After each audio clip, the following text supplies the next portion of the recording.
Hey Conjurers, I'm Steph. And I'm Sham. When you leave your children in the care of someone else, you trust and hope that they will care for them as well as you would. Whether it's a babysitter for a date night or regular daycare services to cover your time at work, when you drop off your child, you're leaving a piece of your heart behind. Today we want to tell you a horrific story of loving parents who trusted the wrong person with the care of their children.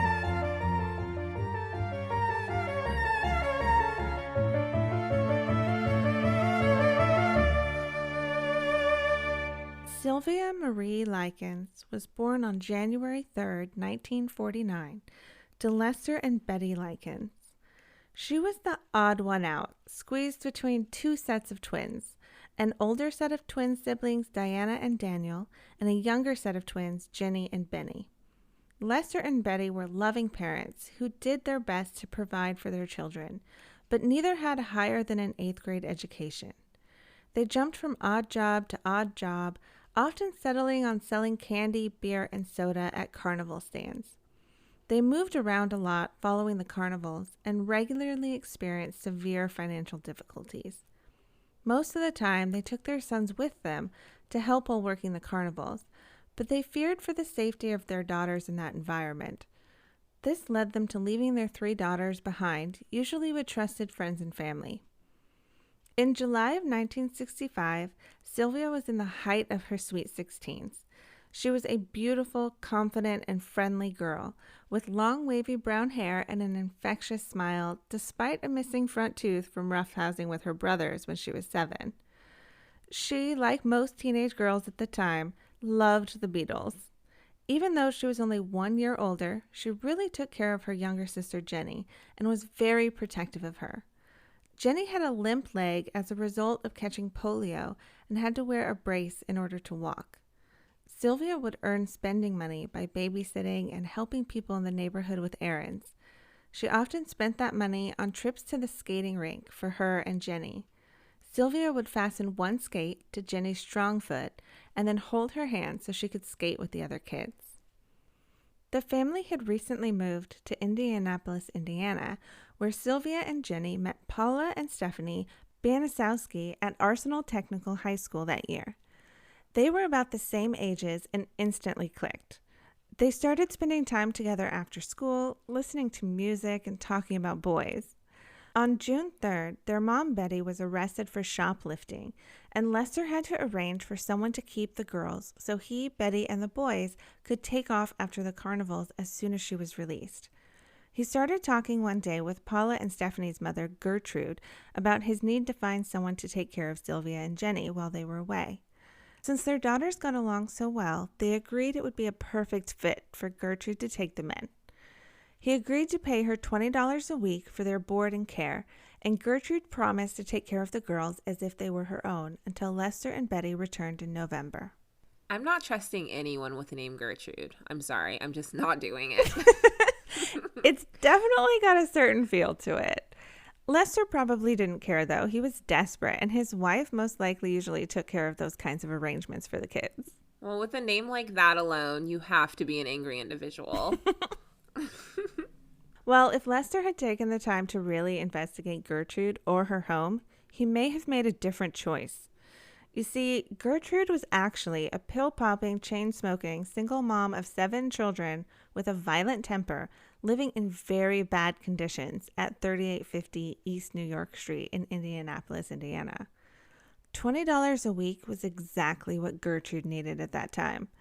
She didn't have a job, and her only source of money was inconsistent child support checks from her ex-husband and pennies for ironing for a few people in the neighborhood. $20 a week doesn't sound like much now, but $20 back in 1965 comes to about $165 today. Her rent was $55 a month, so the money she would get from Lester would cover that and more. Gertrude dropped out of school at 16 years old and married 18-year-old Deputy Sheriff John Banisowski. They had 4 kids together, but John was physically abusive, and after 10 years of marriage, Gertrude divorced him and immediately married a man named Edward Guthrie. He divorced her after only a few months because he didn't like having her kids around. Gertrude went back to John, they got remarried, and spent another 7 years together, having 2 more children. When Gertrude was 35, she started an affair with a 22-year-old man named Dennis Lee Wright. She divorced John again, hoping Dennis would marry her. Dennis also abused her violently and had no interest in marrying her. They had a son together in 1964, and shortly after, he abandoned her and moved to Germany. She filed a paternity suit against him, but never saw a dime. She sounds like she just settles for anyone that shows her attention. Aside from her general life choices, she also applies that to the men. She definitely has bad taste in men. How was Gertrude's health at this time? I mean, you said she was on pills and had violent tendencies. Did she end up showing a different side of herself to the girl's parents? In 1965, when Lester made the arrangements with Gertrude, she was now 37 years old, but looked much older due to her hard life and serious and chronic health conditions like bronchitis and asthma. She was described as a frail woman. At 5 feet 6 inches tall, she only weighed 100 pounds and had a haggard look about her. She suffered from depression and struggled to care for her 7 children. Paula, who was 17, Stephanie, who was 15, John, who was 12, Marie, who was 11, Shirley, who was 10, James, who was 8, and Dennis Jr., who was 1. Taking in Sylvia and Jenny brought the total living in that house up to 10. While she desperately needed the money, the last thing she needed was more children to take care of. There wasn't a stove or microwave in the house, only a hot plate to warm up food. Most of the surfaces in the home were caked with thick layers of dirt, and she only had enough plates and eating utensils for 3 people. There weren't even enough beds for all of the children. Sylvia and Jenny shared a room with the little ones, Marie, Shirley, and James. There was one mattress on the floor that the 5 children took turns sleeping on. The first few weeks, the family treated Sylvia and Jenny kindly. The girls sang along to popular songs and giggled about boys. They all attended church together, and Sylvia willingly helped out with the housework. The Banisowski home was a kind of neighborhood hangout. The kids could get away with things their parents wouldn't allow, like smoking, drinking, even raunchy sex talk. The only adult in the home, Gertrude, refused to accept that she was 2 decades older than the children running around and would often flirt and dance with the teenage boys. Okay, so she's a pedophile. Got it. Yeah, I would be suspicious of any neighborhood house where all the kids want to hang out. Usually something shady is happening there. Oh, I'm sure the entire neighborhood noticed kids going in and out of that house. Some went in sober and left intoxicated or high. It doesn't sound like the girls got much structure, but at least they had a home to stay in while their parents were away. Well, a few weeks after they moved in, the agreed upon weekly payment didn't arrive on the prearranged date. Gertrude was so enraged that the check didn't arrive that she marched Sylvia and Jenny upstairs, removed their clothing, and bent them over her bed. She beat the bare bottom of each girl with a 1/4 inch thick paddle several times. As she beat them, she screamed at them, "I took care of you 2 little bitches for a week for nothing." The money arrived in the mail the very next day, but Gertrude never apologized. A few days later, Lester and Betty came personally to give Gertrude an advance payment and to see their daughters. Neither girl mentioned the beating, hoping it was a one-time thing and trying to let it go. Unfortunately, it would only escalate from there. To add to Gertrude's stress and financial burden, she learned that her 17-year-old daughter Paula was pregnant after a fling with a middle-aged married man. At this point, something snapped in Gertrude, and she focused her anger and frustration squarely on Sylvia. One day during that summer, Sylvia had collected pop bottles to recycle in order to buy some candy for herself and Jenny. When she showed up at home with the candy, Gertrude accused her of stealing it and beat Sylvia viciously across the back and head with the wooden paddle. During the beating, Gertrude became weak due to her chronic bronchitis and handed the paddle over to her daughter Paula to finish the punishment. Over the last several weeks, Paula had developed a horrible jealousy of Sylvia's looks and potential in life, and took pleasure in beating her. Okay, 1, it's been a solid 7 days. Calm the hell down. And 2, it sounds like all that letting her kids be adults in and out of her home finally caught up to her. She watched her mother flirt with children and thought it was normal to let a grown man flirt with her. Paula has literally become a miniature version of her mother. Absolutely. And it sounds like she didn't mind her daughter being just like her, since straight away she started encouraging her to participate in beating these girls as punishment. The saying, if they hit you once, they'll do it again, doesn't just apply to domestic violence cases. It applies to anyone who disrespects your boundaries and body. Exactly. On another occasion, both Sylvia and Jenny were beaten approximately 15 times on the back with the paddle after Paula accused the sisters of eating too much food at a church dinner they had all attended. After the church dinner incident, Gertrude and Paula started ridiculing Sylvia, calling her fat and refusing to let her eat anything except leftovers and spoiled food out of the trash. That August, several neighborhood kids were over hanging out, and everyone was talking about boyfriends and girlfriends they had had. When pressed, Sylvia told them she had a boyfriend in California last spring when her family lived there. Gertrude asked if she had ever done anything with a boy. Sylvia didn't really know what she meant, so she replied with, "I guess so. We went skating a lot."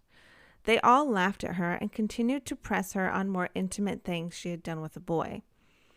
Eventually, she admitted that she had laid in a bed under the covers with him fully clothed.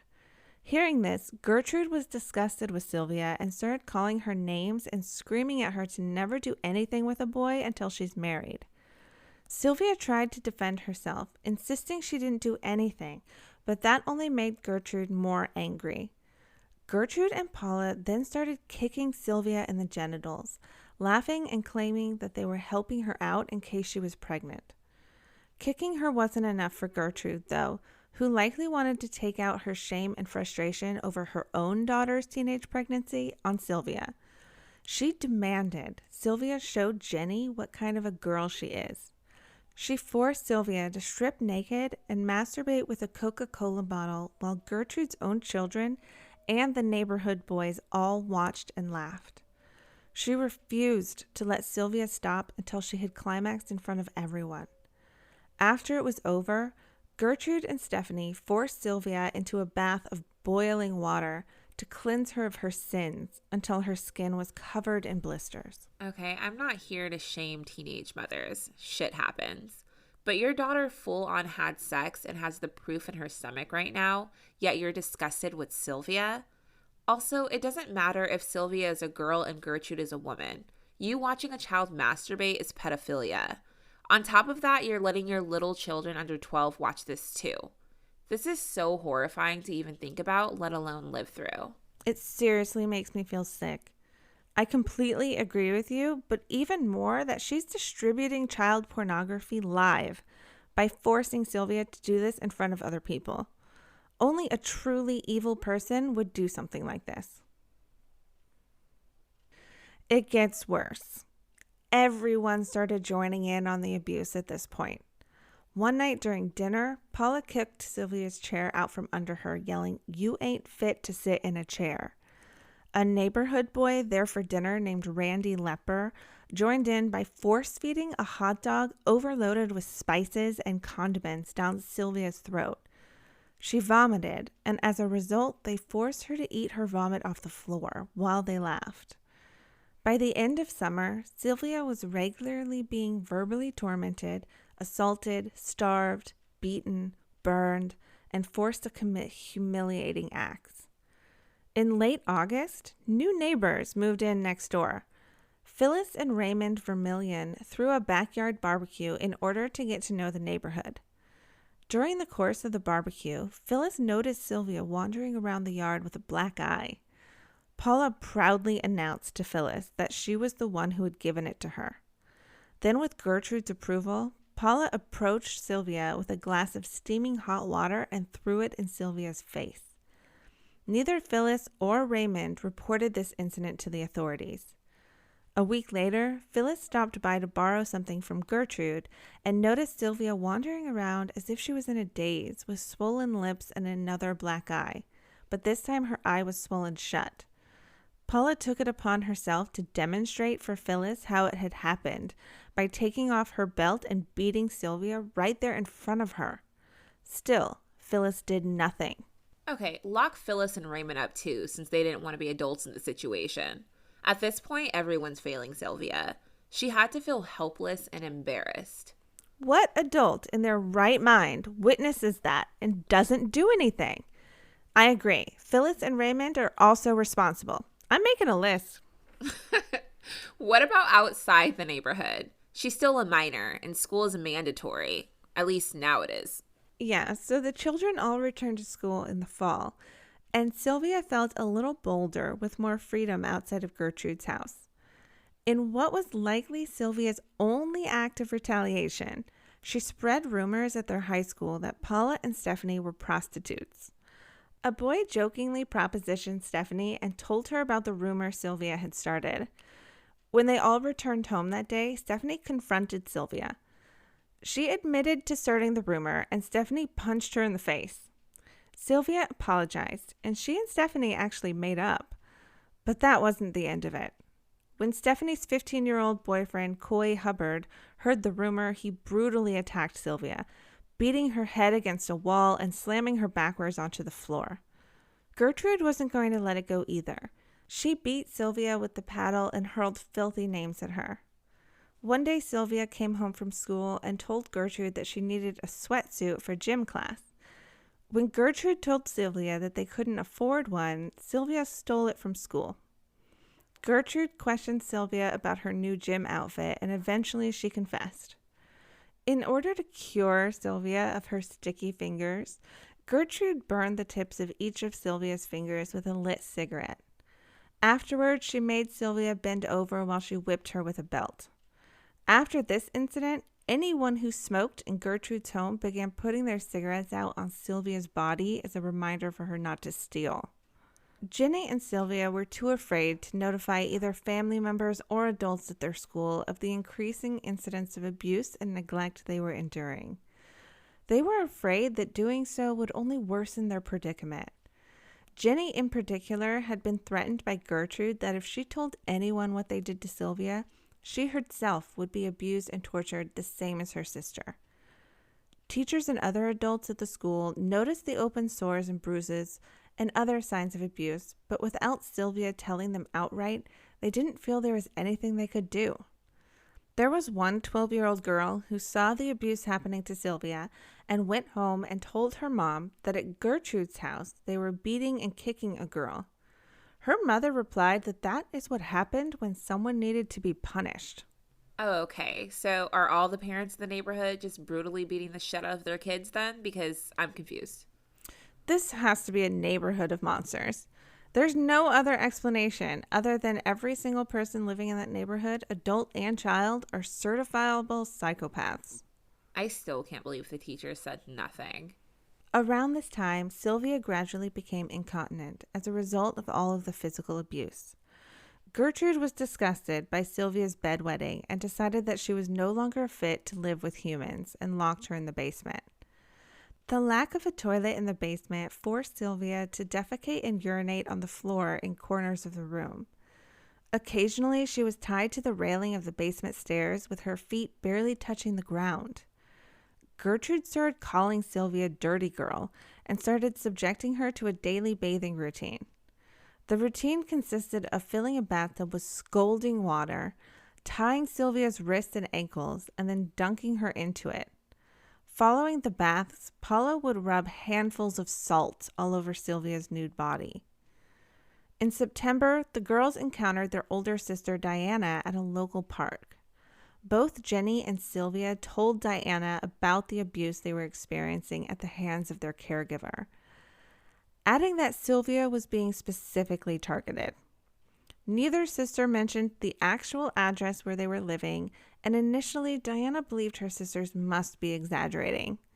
On October 1st, Diana tracked down where her sisters were staying. She visited the property in an attempt to see her little sisters, but Gertrude refused to let her in. Gertrude used the excuse that she didn't have permission from their parents to allow either girl to see her. She then ordered Diana off the property. Concerned, Diana contacted social services. When a social worker arrived at the home, Gertrude made up a story that she had kicked Sylvia out of the house for being physically unclean and a prostitute, and that Sylvia had since run away. Gertrude then managed to get Jenny alone long enough to inform her that if she told the social worker the truth, Jenny would join her sister naked in the basement. Jenny then told the social worker that Sylvia had indeed run away. The social worker returned to her office, where she filed a report stating that no more calls needed to be made to the home. Oh my gosh, this is so messed up. Check the entire house before you believe anything from a caretaker or the children she could be easily manipulating. Right? Someone is accused of abuse, and the social worker just asks if it's true and believes whatever the abuser says, no questions asked? There's so many cases where the child could have been saved had the social worker called the police, because I believe in safety first. Then you go through the home and do a search of every single room. And for the love of God, please stop interviewing these children in front of their supposed abusers. Absolutely. The last time Sylvia and Jenny's parents visited their daughters was on October 5th. It would only be one more month until the carnival season would be over and the family would all be back together again.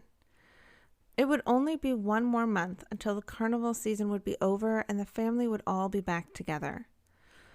Again, the girls kept their secret, afraid of making it worse. Gertrude alienated them from anyone who cared about them, and they had nowhere else to go. On October 6th, the day after her parents left, was Sylvia's last day of school. After that day, Gertrude locked her in the basement and refused to let her leave the house at all. Gertrude told the school that Sylvia had no interest in going anymore and there was no additional follow-up. Shortly after that, the family's Reverend, Roy Julian, visited them as a part of a program he had set up to see each of his parishioners at their homes. While he and Gertrude drank coffee, she complained to him that Sylvia had been an intense burden on her, claiming that the girl was a prostitute who had been servicing married men and had gotten pregnant. She insisted that her daughter was a virgin and that Sylvia was attempting to pass off her own misdeeds onto the pure and perfect Paula. Gertrude and the Reverend prayed for Sylvia's salvation before the Reverend left. The last thing this girl needed was a prayer. I'm sorry, but this is why Christianity occasionally gets a bad rep. God is someone you pray to, but it's not someone that comes in to fix the issue like a handyman knocking at your door. This is so irritating. Paula and Gertrude turned Sylvia into a money-making opportunity. Paula would brag and detail the abuse of Sylvia to other kids at school and around the neighborhood. They started charging kids a nickel to gawk at Sylvia while she was forced to dance naked for them. Or they could pay a little more to push her down the stairs into the basement. Nothing was off limits. Gertrude allowed the neighborhood kids to do anything they wanted to Sylvia. She was kept constantly naked and rarely fed. When she was allowed to eat, it was in some bizarre way, like insisting that she eat soup with her fingers. Other times, Gertrude and her 12-year-old son, John, would make Sylvia clean the basement by forcing her to eat her feces and drink her urine from a bucket they provided her. These are some evil children. I couldn't imagine being a child and finding this okay to do. Right? Like I said, an entire neighborhood of psychopaths. Kids can be mean, but I don't know any kids that would ever participate in serious physical abuse like that. I don't know one. And I bet Gertrude was just loving this, huh? Oh, yeah. During this period, Gertrude took her 14-year-old neighbor Richard Hobbs as her personal assistant when dealing with Sylvia. Richard was an honor student from a middle-class family with no previous legal trouble. He experienced a sudden shift in personality when he became Gertrude's assistant, blindly following whatever orders she gave him. Many people speculated that Richard was Gertrude's lover and that she had seduced the boy into becoming her henchman. On October 21st, Gertrude instructed John, Coy, and Stephanie to bring Sylvia up from the basement and tie her to one of the beds upstairs. She told Sylvia that if she could hold her bladder throughout the whole night, she would be permitted to sleep upstairs again. The next morning, when Gertrude checked on her and discovered that Sylvia had wet the bed, Sylvia was once again forced into the living room and forced to masturbate in front of Gertrude's children and the neighborhood boys. Once she was done, Gertrude looked thoughtfully at Sylvia and suddenly proclaimed, "You have branded my daughter, so I will brand you," referring to the rumor Sylvia had started at the school. Sylvia was tied down and gagged while 11-year-old Marie heated a sewing needle with a series of matches. When the needle was glowing hot, Gertrude used it to carve the letters I and M into Sylvia's stomach, taking care to teach Richard how to do it. Then she instructed Richard to take over and continue carving letters to spell out the sentence, "I'm a prostitute and proud of it." At one point, Richard stopped and asked Gertrude how to spell prostitute. Gertrude wrote it down on a piece of paper for him, and the carving continued. When they were finished, the wound was not only the carving, but also third-degree burns from the heated needle that would never heal. This just makes my skin crawl. She had already endured so much pain, and they're treating her like a living rag doll. This entire case sounds like a Saw movie. Permanently scarring her like that for fun is a whole nother level of torture. She's not satisfied with just temporary physical abuse. She wants to psychologically torture Sylvia for the rest of her life. You would think that this would be enough torture for the day, but I doubt it. Well, satisfied, Gertrude left the room. At this point, Richard and Paula decided to give Sylvia another brand. They heated a curved piece of metal so they could brand an S onto her chest. Richard burnt the bottom half of the S a little below Sylvia's left breast. He then insisted Jenny come over and complete the top half of the brand. When she refused to hurt her own sister, he made 10-year-old Shirley do it instead. Shirley got nervous and had the heated metal turn the wrong way, making the mark look like a 3 instead of an S. Gertrude returned and laughed at the added mutilation. She taunted Sylvia, saying, "What are you going to do now, Sylvia? You can't get married like that. You can't undress in front of anyone. What are you going to do now?" She ungagged Sylvia, who replied, "I guess there's nothing I can do." During all of this, Gertrude's ex-husband, John Sr., stopped by with a gift for the children. He had brought them a German Shepherd, stating that he wanted to make sure they had protection. When John Sr. knocked on the door, Stephanie's boyfriend, Coy, took Sylvia back to the basement and spent some time using her body for judo practice, slamming her repeatedly into the walls and floor. Once he was tired, he left to head home for dinner. John Sr. never entered the house and never saw or heard anything suspicious. That night, Jenny snuck into the basement to visit her sister. Sylvia told her little sister, "I know you don't want me to die, but I'm going too soon. I can tell." Her voice was weak and trembling. What the hell did she think was going to happen the moment Sylvia's parents came back to pick their daughters up? Was she planning on saying Sylvia ran away? It sounds like she planned to kill her the entire time. Right? This was meant to be a short-term situation. I honestly don't think she thought it through at all. If I was to guess, I would say she was giving in to her worst, darkest impulses with no thought for the consequences of the future, at least at this point. Gertrude and her clan are a pack of imbeciles. After this short break, Shem will tell us how Sylvia's horrifying story came to an end. Hey Conjurers, I'm Steph. And I'm Sham. So Steph, remember that camping trip where we discovered our mutual love for true crime while drinking by the campfire? We started talking about our favorite crime podcasts and talking about how we would share our passion with listeners if we had one ourselves. Yeah, but we had no idea how to launch a podcast or get it out to all of those platforms. Then we found Anchor, and it made our dream a reality. If you haven't heard about Anchor, it's the easiest way to make a podcast. Let me tell you why. First of all, it's free. There's creation tools that allow you to record and edit your podcast right from your phone or your computer. Anchor will distribute your podcast for you, so it can be heard on so many of the top streaming platforms. You can even make money from your podcast. It's everything you need to make a podcast in one place. Download the free Anchor app or go to anchor.fm to get started today.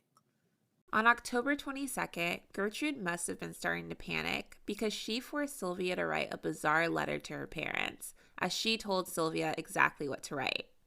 The letter read, "To Mr. and Miss Likens, I went with a gang of boys in the middle of the night, and they said that they would pay me if I would give them something. So I got in the car and they all got what they wanted. And then when they got finished, they beat me up and left sores on my face and all over my body. And they also put on my stomach, 'I am a prostitute and proud of it.' I have done just about everything that I could just to make Gertie mad and cause Gertie more money than she's got. I've tore up a new mattress and peed on it. I've also cost Gertie doctor bills that she really can't pay and made Gertie a nervous wreck and all her kids." After she finished writing the letter, Sylvia was once again tied to the stair railing with her feet dangling off the ground. Gertrude tried to feed her crackers, but Sylvia refused and told Gertrude to just give it to the dog because she didn't want it. In response, Gertrude had her 12-year-old son, John, force-feed Sylvia the contents of the 1-year-old's diaper. After forcing the feces down her throat, John handed her a small glass of water and told her that that was all the water she would get for the day. Okay. That's so gross. Can I just say, that letter is so stupid. Gertrude is such an idiot. No one would believe that an assaulted teenage girl would write any of that. Like, what parent would believe any of this? If anything, it would make me even more suspicious. And clearly she didn't intend for Sylvia to still be alive, because she would have just contradicted what was written. On October 25th, Sylvia overheard Gertrude and her kids discussing their plan to blindfold her and abandon her in the woods to die with the letter that she was forced to write.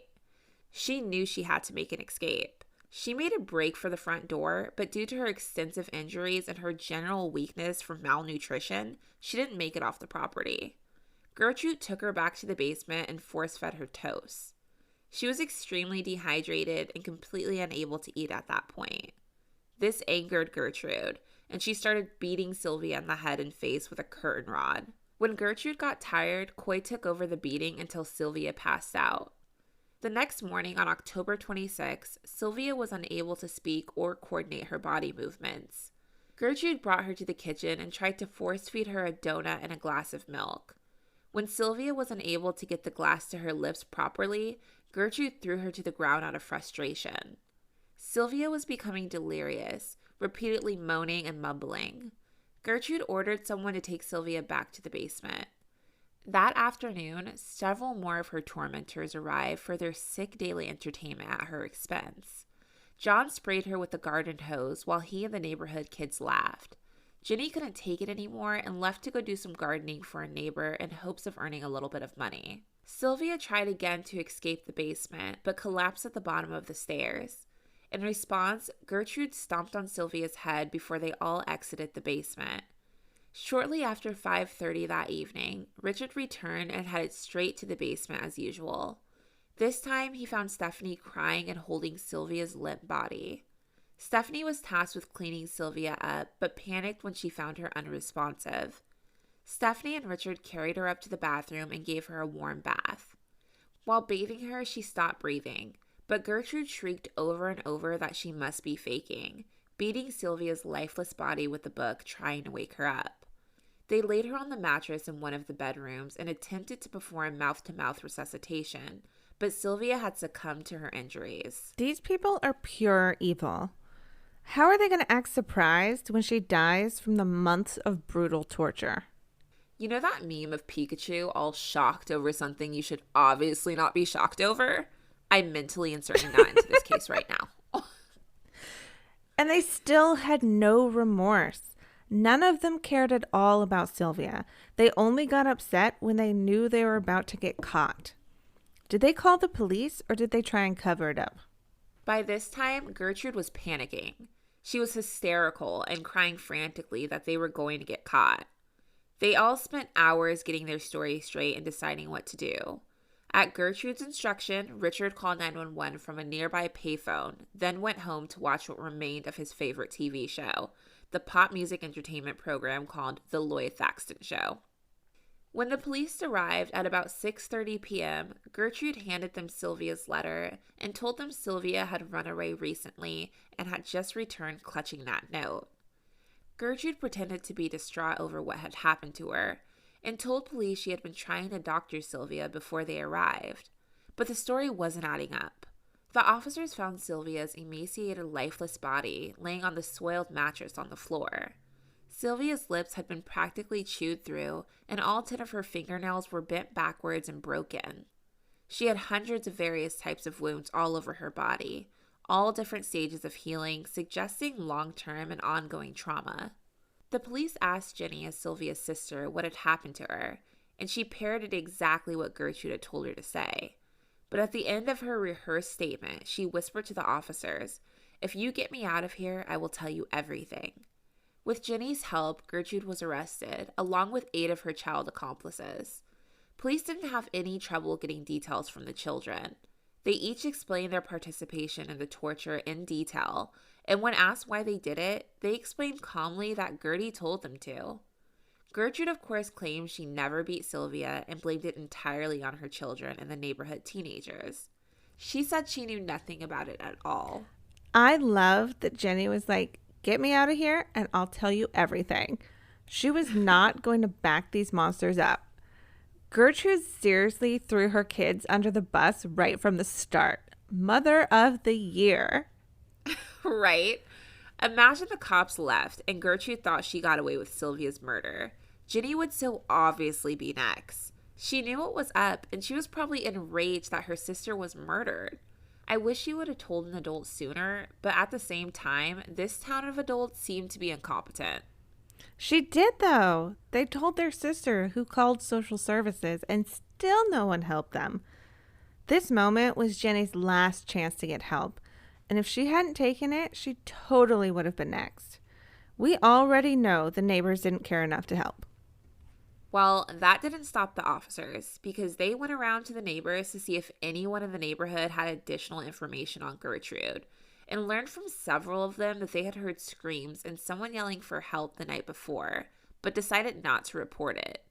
Their excuse for not calling the police, or at least trying to help, was that it wasn't any of their business or place to intrude on someone else's household.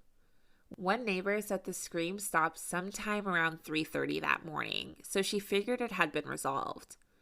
The autopsy of Sylvia's body revealed that she had suffered from more than 150 separate wounds across her entire body, in addition to being extremely malnourished and dehydrated at the time of her death.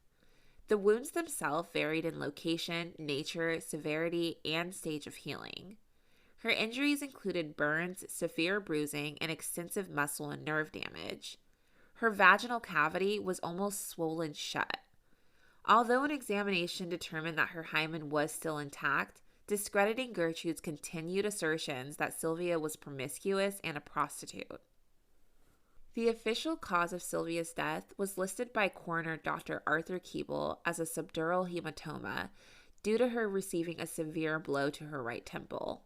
Both the shock she had suffered due to the severe and prolonged damage inflicted to her skin and deeper tissues, plus the severe malnutrition, were listed as contributing factors in her death.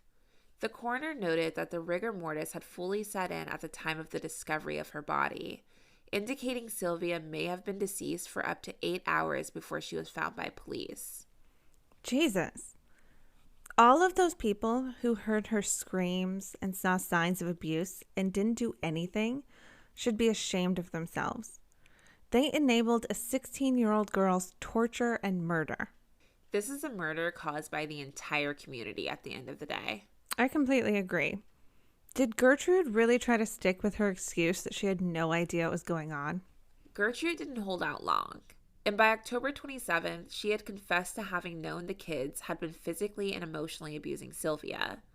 In particular, her daughter Paula and Stephanie's boyfriend Coy, stating that Paula did most of the damage and that Coy did a lot of the beating. Gertrude further admitted to having forced Sylvia to sleep in the basement occasionally when she would wet the bed. She became evasive when one officer stated the likely reason Sylvia had been wetting the bed was her mental distress and severe injury to her kidneys. She still refused to admit her role in the abuse or take responsibility. Showing no remorse at all, Paula signed a statement admitting to repeatedly beating Sylvia with her mother's belt and wooden paddle. Also to once breaking her own wrist from punching Sylvia's jaw too hard. She openly admitted to inflicting other acts of brutality, including pushing her down the stairs into the basement at least 2 or 3 times, and inflicting her with a black eye. John Jr. admitted to having spanked Sylvia on one occasion, adding unprompted that most of the time he used his fist. He also admitted to burning Sylvia with matches on several occasions, adding that his mother would repeatedly burn her with cigarettes. Gertrude is doing her best to make her kids look like the real monsters and herself an innocent bystander. The kids are seriously deranged too, though. They don't seem to realize that what they had been doing was horrible. They seem proud of it even. Are we surprised? The adults they trusted told them that this was normal and okay to do to another human being. That's true. Please tell me they had the book thrown at them. Gertrude, Paula, Stephanie, John, Coy, and Richard were all charged with first-degree murder. 5 other neighborhood children who had participated in Sylvia's abuse, Michael Monroe, Randy Lepper, Darlene McGuire, Judy Duke, and Anna Sisko, had all been arrested by October 29th. All of them were charged with causing injury to a person and then released into the custody of their parents under a subpoena to appear as a witness in the upcoming trial. Stephanie made a deal to testify against her mother and her siblings and her boyfriend at the trial in return for all the charges to be dropped against her. At a formal pretrial hearing held on March 16th of 1966, several psychiatrists testified before Judge Saul Isaac Rabb as their conclusions regarding psychiatric evaluations they had conducted on the accused defendants. These experts testified that they were mentally competent to stand trial. The prosecution announced their intention to seek the death penalty for all 5 defendants. They successfully argued before Judge Rabb that all the defendants should be tried together as they were ultimately charged with acting in concert in their collective crimes against Sylvia. They argued that if each were tried separately, neither judge nor jury could hear testimony relating to the total picture of the crimes committed.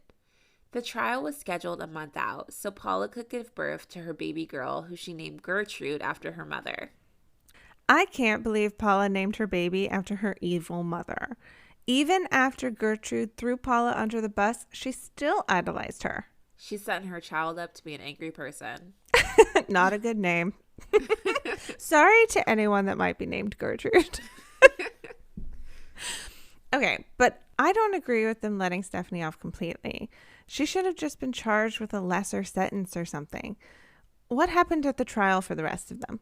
The trial of Gertrude Banasowski, her children Paula and John, as well as their neighbors Richard Hobbs and Coy Hubbard, began on April 18th of 1966. All were tried together for first-degree murder and torture of a minor with premeditated malice. All 4 teenagers pleaded not guilty. At trial, the attorneys for Richard, Coy, Paula, and John claimed that they had been pressured into participating in Sylvia's torment, abuse, and torture by Gertrude and were essentially also victims themselves.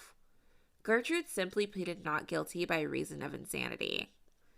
For 2 days, Jenny testified against all 5 defendants, stating that each one had repeatedly and extensively both physically and emotionally abused her sister by their own free will, adding that Sylvia had done nothing to provoke the assaults, and that there had been no truth in the slurs each had spread about Sylvia's character.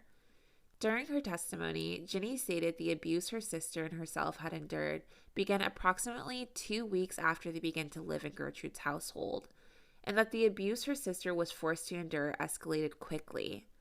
Jenny burst into tears as she recalled how just before she had died, Sylvia had predicted her own death and tried to prepare Jenny for it. On May 10th, Baptist minister Roy Julian testified to having known a teenage girl was being abused in the home, but he did not report it to authorities because Gertrude had told him that Sylvia had made advances to men for money. He had believed the girl was being punished for prostitution. Next, 13-year-old Judy Duke testified to having witnessed Sylvia once endure salt being rubbed into her sores all over her body until she screamed. Judy also testified to one occasion where she witnessed 10-year-old Shirley rip open Sylvia's blouse, to which Richard had made a casual remark, "Everybody's having fun with Sylvia these days." Oh, The minister pisses me off the most. He was okay with Gertrude torturing a child as long as he believed she was being punished for a sin. Even if Sylvia was sleeping around, which she wasn't, that doesn't give anyone the right to abuse her. He deserves to be charged as an accomplice. He can go straight to hell in a handbasket. What else happened at the trial? The following day, Gertrude testified in her own defense. She denied any responsibility for Sylvia's prolonged abuse, torment, and ultimate death, claiming her children and other children within her neighborhood must have committed these acts in her home, which she had described as being a madhouse. She also added that she had been too preoccupied by her own ill health and depression to control her children. In response to questioning about if she had ever physically abused the sisters herself, Gertrude claimed that although she had started to spank them on one occasion, she was emotionally unable to go through with it. She denied any knowledge of Sylvia having ever endured any beating, scolding, branding, or burning within her home. 2 days later, Richard Hobbs testified in his own defense, describing how Gertrude had begun etching the insult into Sylvia's abdomen before asking him to finish the task. Richard admitted that Sylvia had begged him to stop, but that he felt no remorse or sympathy for her at the time. Richard further testified that he had been surprised to find Sylvia at the house at all on October 26, as Gertrude had informed him she intended to get rid of Sylvia the day prior. When now 12-year-old Marie was called to the stand as a witness for the defense, she originally backed up her mother's claims.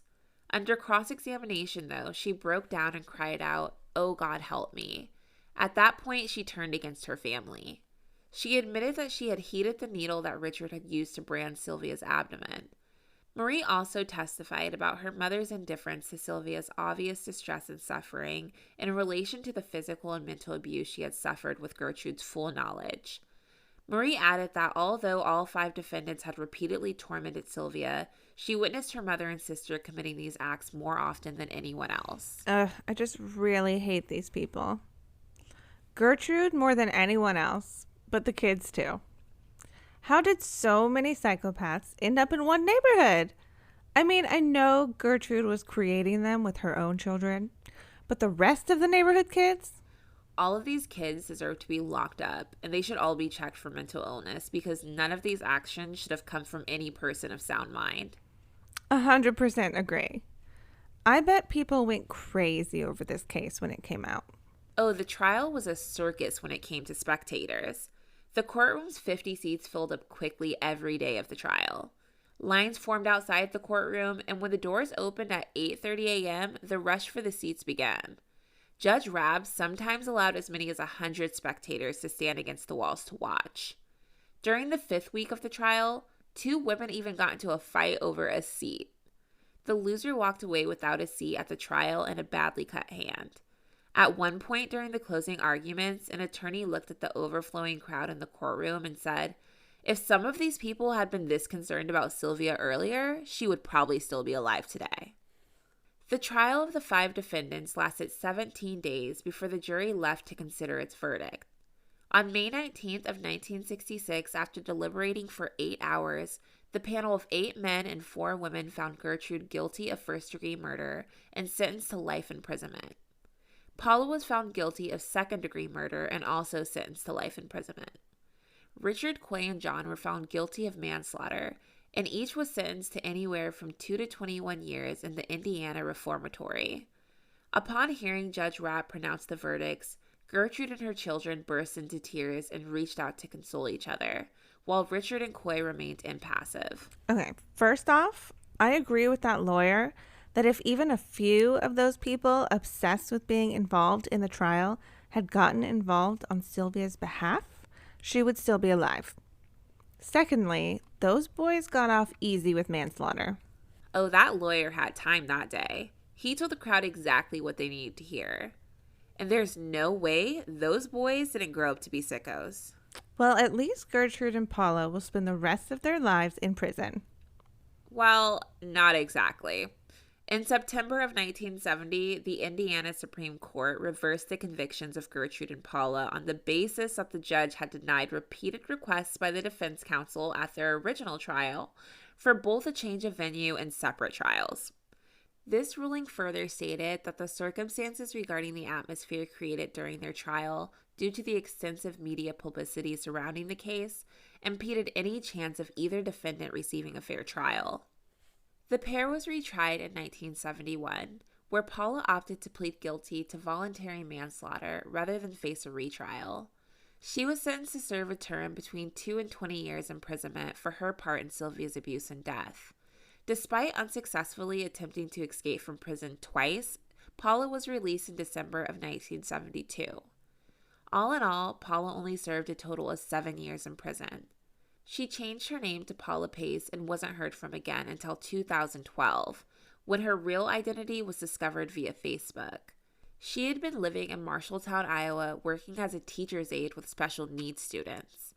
Paula, now a mother of 2, was fired from her job for providing false information on her employee application. Since then, she has once again slipped off the grid. Gertrude, however, was once again convicted of first-degree murder and sentenced to life in prison for the second time. Over the course of the next 14 years, Gertrude became known as a model prisoner at the Indiana Women's Prison.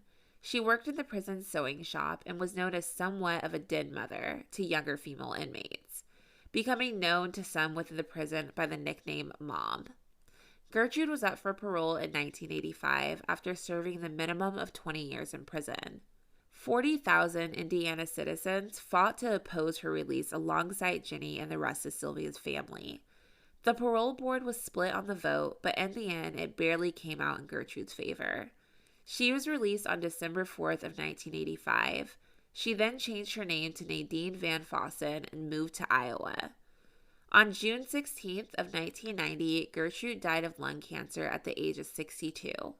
She never took responsibility for her crimes, claiming she couldn't remember her actions. Paula working with special needs children is a nightmare. She's a sadistic child abuser and should never be allowed near any children at all. Gertrude as a den mother in prison is sickening too. They both got off way too easy. Part of me is like, did the prison mates know the exact crime Gertrude was in there for? And Paula shouldn't be around children, let alone be able to raise her own. She was the oldest of them all and knew exactly what she was doing. As Gertrude's daughter, she could have helped Sylvia rather than make things worse. In my opinion, they both should have spent the rest of their lives behind bars. Please tell me the boys got more of a punishment fitting what they did to Sylvia. Nope. John Jr. became the Indiana State Reformatory's youngest inmate, serving just 2 years before being released. He changed his name to John Blake and drifted aimlessly before experiencing a religious epiphany that he said helped him to see the error in his ways. Unlike the rest of his family, he made no attempt to hide his past and even spoke about it publicly on occasion. He got married and had 3 kids and also became a minister who primarily worked with children of divorce. He died of cancer in 2005 at the age of 52. Coy Hubbard also served only 2 years before being released. His attorney, Forrest Bowman Jr., remembers running into him in the early 1970s when he stopped at a gas station where Coy was working. He never changed his name and reportedly remained in the Indianapolis area most of his adult life. He got married and raised 5 children while in and out of jail for various criminal offenses. He was tried for another murder in 1982 but acquitted. He also reportedly lost his job in 2007 when the movie An American Crime about Sylvia Likens came out. He died of a heart attack in June of 2007 at the age of 56. Richard Hobbs was released after only 2 years as well, but we don't know much about how he spent his 4 years of freedom. He died of lung cancer in 1972 at the age of 21. As for Stephanie, she served no time at all for her part in Sylvia's death due to the deal she made with the prosecution to testify against her family. Once it was all over, she changed her name, got married and had children, and worked for many years as a teacher in Florida. Her younger sisters Marie and Shirley were never charged and reportedly never left Indiana. James, who was 8 when Sylvia was being tortured, was also never charged. The youngest of Gertrude's children, Dennis Jr., was only a baby at the time and had no part in what happened in Sylvia. He was placed in foster care and eventually adopted by a family in California. What is with these people finding ways to work with kids? None of them should ever be allowed around children again, ever. They all got off easy and went off to have families and lives of their own. Every opportunity they took from Sylvia. Oh, never. And I'm glad Dennis Jr. got out young. Him being raised by anyone outside of that house will serve him better. Okay, enough about those monsters. What happened to Jenny? Jenny grew up and married an Indianapolis man named Leonard Wade. The couple had 2 children, although she remained traumatized by the abuse she was forced to watch her sister endure. For the remainder of her life, Jenny was dependent upon anxiety medication for the PTSD that remained. When Jenny read Gertrude's obituary in the newspaper in 1990, she clipped the section from the newspaper, then mailed it to her mother with an accompanying note reading, "Some good news." Jenny died of a heart attack on June 23rd of 2004 at the age of 54. I love Jenny. She's a badass. Oh, I would have done the exact same thing. Betty Likens died in 1998 and Lester Likens died in 2013. In the years prior to her own death, Jenny had passionately emphasized that no blame should be placed upon either of her parents for placing her and Sylvia in the care of Gertrude, stating that all her parents had done was trust Gertrude's promise to actually care for them until they returned to Indiana. They were both devastated by the loss of their daughter and never truly recovered. Diana, Sylvia's oldest sister, made headlines in 2015 when she and her husband Paul got lost in the California backcountry and were stranded in their car for 2 weeks with nothing to sustain them but rainwater, a pie, and some oranges. Paul didn't survive the ordeal, dying of a heart attack after the first week.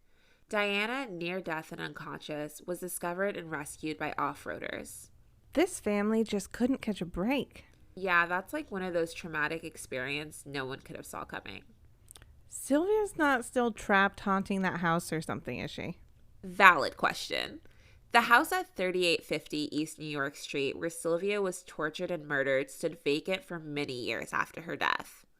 Although discussions were had about the possibility of purchasing and rehabilitating the house and converting the property into a women's shelter, the necessary funds to complete this project were never raised. The house itself was demolished on April 23rd of 2009. The site is now a church parking lot. Sylvia Likens' death is credited with the formation of Indiana's mandated reporter law, as well as an increased understanding of the investigation and recognition of child abuse. The law states that should any member of the public suspect a child is suffering abuse or neglect, the citizen suspecting this abuse, regardless of the age or occupation, has a legal obligation to report the abuse to authorities. Lester and Betty were fooled into trusting a monster to care for their children. Neighbors, teachers, pastors, and social workers didn't feel it was their place to get involved when they saw signs of abuse. No one came to Sylvia's rescue while she was tortured as a form of sick, twisted entertainment. When a child is being hurt, it is everyone's responsibility to stop it. The United States has one of the worst records among industrialized nations, losing between 4 and 7 children every day to abuse and neglect. If someone had stood up for Sylvia, she could have had the opportunity to live a full and happy life. And there are so many more children that need protecting. Please consider donating to Child Help. Their goal is to meet the physical, emotional, educational, and spiritual needs of abused, neglected, and at-risk children. They focus on prevention, intervention, treatment, and community outreach. Child Help programs and services help children from any situation and let them experience the life they deserve, one filled with love. The principal theme across all of their programs is to provide children with an environment of compassion and kindness. To get involved, go to childhelp.org. If you know someone who might be experiencing abuse, please call the Child Help National Abuse Hotline at 1-800-4A-CHILD. That's 1-800-422-4453. To view images, information, and sources from this case, visit our website at crimeandconjure.com. Research and writing for this episode was done by Stephen Sham. Editing of this episode by Denver Fortner Productions with music by Jordan Elena. Be sure to check out our Instagram at Crime and Conjure Podcast for our question of the week. As a parent, it's so hard to let our little ones go out into the world, to babysitters, to school, to anywhere we can't watch over them. We do our best to make sure our children are safe and happy, but there's a limit to what parents can do. That's where protection symbols can help, as a way to not only mitigate some of your own worry, but also to help the child feel more confident and in control when they're away from home. A traditional heathen approach is to use bind runes. Similarly, in the Celtic Ogham, the letter in Lewis is associated with the tree rowan, which is associated with protection from evil. You can draw your preferred symbol on the tag of your child's clothes or inside a backpack or even on a stone they can carry around for added protection. Once I get the courage to let someone outside of my siblings and parents watch me and my husband's children, we will definitely be doing this. We'll be back next week with another episode. Until next time, stay vigilant, conjurers.